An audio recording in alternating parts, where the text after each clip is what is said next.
comienza en Grecia aproximadamente en el 4000 a.C. y finaliza en el año 476 con la caída de Roma. ¿Cómo relacionamos esto con la literatura? La literatura se remonta al inmenso patrimonio de la literatura oral, retalías, fórmulas, adivinanzas, coplas, pero sobre todo cuentos. Estos cuentos no se dirigían específicamente a los niños, sino que transmitían conclusiones que se arribaban en una sociedad determinada. En lo que respectaba a leyes de parentesco, tabúes, transgresiones y vínculos entre vivos y muertos. El objetivo de estas literaturas en esta edad antigua era educar y civilizar, es decir, moralizar. En este caso, la literatura infantil no existía, ya que no existía un sentimiento de infancia. Los niños siempre han leído o les han leído cuentos, relatos históricos, poemas heroicos y textos de toda clase. Estos eran materiales aislados, ya que sus padres o tutores o quienes se ocupaban de su educación eran los encargados de transmitirles este tipo de textos. También podemos decir que compartían este patrimonio literario, ya que eran piezas hechas para adultos y que los niños se apropiaban de las mismas. Los géneros que predominaban eran la comedia y la tragedia. Las obras se inspiraban en dioses y también en la mitología, ya que buscaban producir en el espectador una reacción catártica. Los textos eran narrados por un adulto casi siempre y eran transmitidos de generación en generación.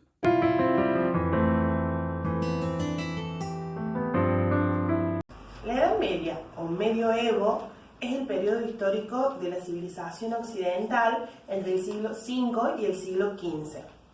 En esta etapa todavía no existía una noción de la infancia como periodo distinto. El niño no era considerado niño como en la actualidad. No existía una literatura infantil. En esta época aparece el poder de la Iglesia, o sea, lo religioso y el cristianismo, dominando la cultura europea. La población era ignorante, sometida a los pensamientos de la Iglesia, a la violencia. La literatura, en esta edad media, la podemos analizar desde una perspectiva muy amplia.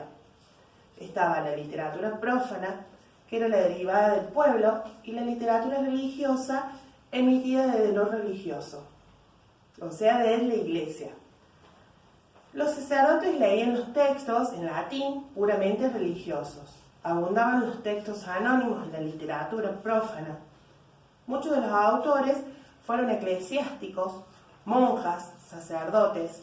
Indagaban conceptos de teología, filosofía, haciendo criticar a la propia Iglesia. Sus obras presentaban marcas de oralidad, ya que eran leídas a su audiencia. El didactismo fue muy importante en la literatura.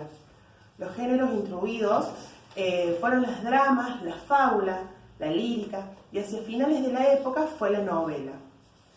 Los temas de la literatura pueden resumirse en los libros de caballerías, el amor cortés, la poesía mística. Algunas de las obras más conocidas es el Amadís de Gaula, el Cantar del Roldán, el Decamerón.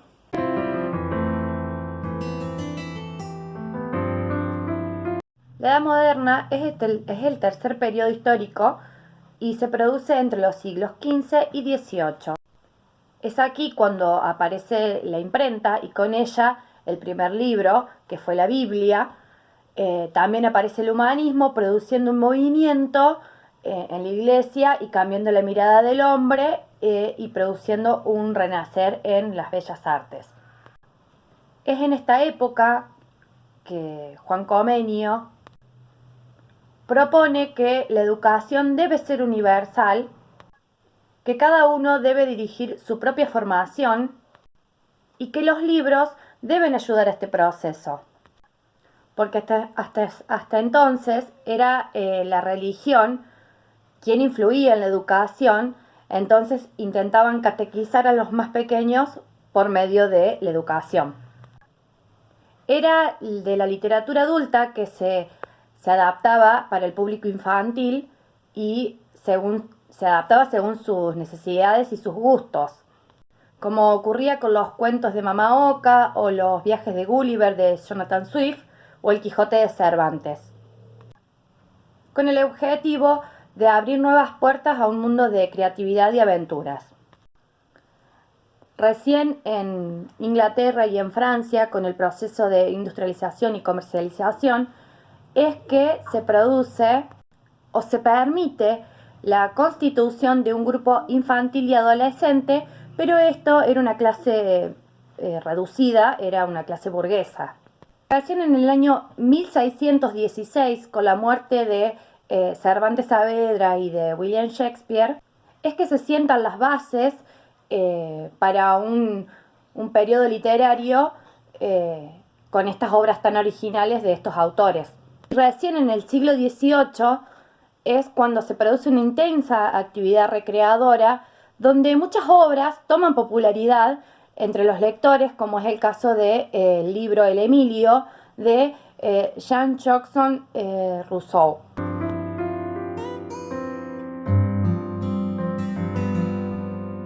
En la edad contemporánea, más precisamente en el siglo XIX, la explosión demográfica, la revolución industrial y la concentración urbana provocan lo que llamamos el ensanchamiento del libro para niños. Esto se lleva a que Perrault confunde la ingenuidad y la ignorancia de los niños debido a la edad y el pueblo por su condición. De este modo, vamos a ir precisando algunas apuestas fundamentales de esta literatura infantil. En primer lugar, se plantea a los niños descubrir sus raíces, revelando la belleza de sus tradiciones nacionales, que esto lo podemos ver como un objetivo explícito en las obras de los hermanos Grimm y en el de Pinocho de Collodi. También otras dos propuestas muy importantes que vamos a destacar son de la alfabetización popular y la inserción de la mujer en la cultura. Infantil se puede diferenciar de la literatura general y la podemos clasificar en tres grandes grupos: la literatura creada, la robada o la instrumentalizada. La literatura robada es aquellas obras literarias que no fueron escritas para los niños, pero que con el tiempo ellos se las fueron apropiando. La literatura creada son aquellas obras que fueron directamente creadas para los niños, como las obras de teatro, los cuentos. Y la literatura instrumentalizada son los libros creados que se utilizan en niveles preescolares, que predominen la didáctica sobre lo literario. Surgen nuevos géneros literarios que se mezclan con diferentes técnicas de escritura, jugando con los límites entre la realidad y la ficción. Las obras contemporáneas representan el mundo interior de los personajes, su inconsciente y subconsciente. Es la edad de oro de la literatura infantil. Florecen los libros ilustrados, las revistas, enciclopedias y la literatura de ficción. Se comienza a comprender el papel fundamental de la ilustración y la reflexión pedagógica, haciendo la aparición del cómic invadiendo Europa. A partir de las revoluciones de 1789 a 1794, en Francia se desencadenaba la lucha en torno a la educación primaria gratuita, lo que acelera la alfabetización. Con la revolución industrial se entabla una lucha en el mundo de la editorial, oponiendo a las empresas conservadoras a las que optan por la divulgación del saber. En 1905 comienza la infiltración del capital financiero en las empresas editoriales que habían sido hasta entonces artesanales. Se van a tomar decisiones según las demandas del Estado. También a fines de la guerra, la decisión de los bibliotecarios y educadores lleva a que se crean las bibliotecas Georges, que significa horas felices, las cuales van a reservar un tiempo para el cuento. Además, se va a crear un premio, el premio Jeunesse, que tiene por finalidad descubrir a nuevos autores en este sector poco frecuentado que era la literatura infantil. También la crisis petrolera tiene una gran consecuencia, ya que hace una recesión generalizada de la industria del libro. La multiplicación de los libros ilustrados y de la primera infancia. Esto desarrolló una corriente lúdica, que son los libros de imágenes sin textos, y una liberación de la ilustración. También grandes editoriales se convencieron que hay que hacer libros nuevos para los nuevos niños.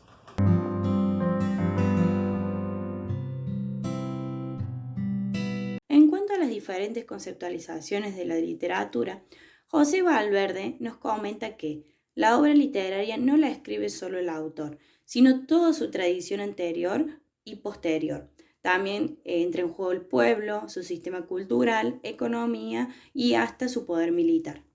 La Pesa nos expresa que él considera que la obra literaria es una creación artística que se expresa en palabras, sino que también no cuenta cuando se hayan escrito, sino cuando se transmite de boca en boca. También podemos decir que Andrés Amorós dice que define la base de toda literatura es el placer que alguien obtiene leyendo lo que alguien más escribe.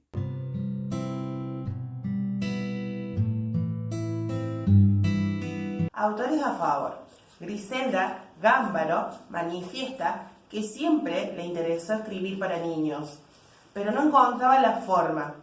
Ella manifiesta decir que uno no tiene que descender hacia los chicos ni hacer subir a los chicos hacia uno, sino encontrar ese punto de contacto en el que el lenguaje nuestro se asimila a la comprensión infantil.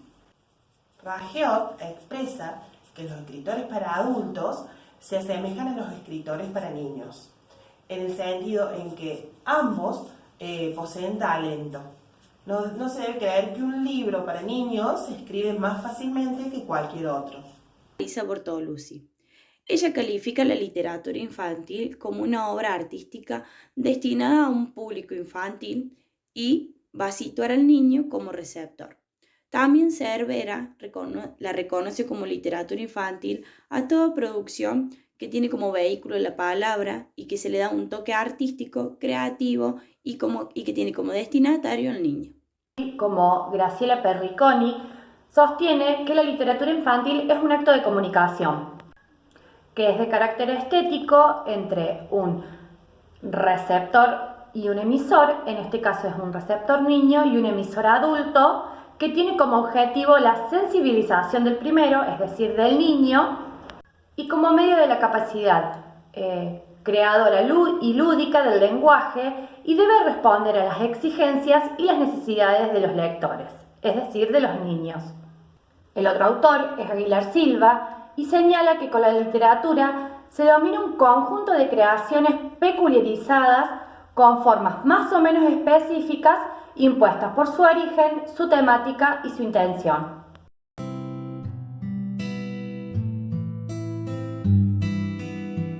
No subestiman la intelectualidad del niño, considera la literatura infantil como una creación particular con formas específicas, toman al niño como centro de atención, se considera el género infantil como un prestigio.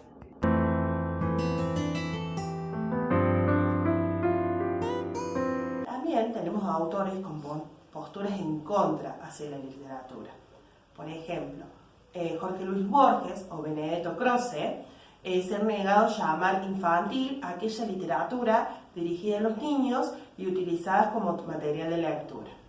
Santuzzi se refiere a la literatura infantil como el menos arbitrario de todos los géneros. Mientras la literatura adulta es un mundo abierto, todas las limitaciones, la del niño es un mundo cerrado, aislado de la literatura y es gobernado por leyes propias.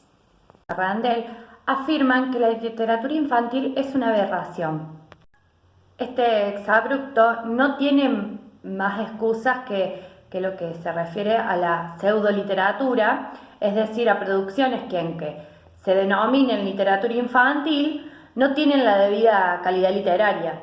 Y Marc Soriano expresa que un niño se puede conmover con una obra de mala calidad siempre que satisfaga sus exigencias afectivas del momento.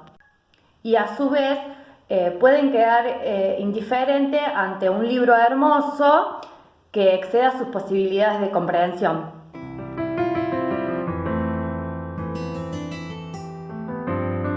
No existe para ellos la literatura infantil, son páginas simples y edulcoradoras, un trabajo menos elaborado, no creen necesario hacer un esfuerzo para escribir para niños, subestiman la comprensión de estos antes denominados buenos textos y apuntan al libro infantil como un mundo cerrado.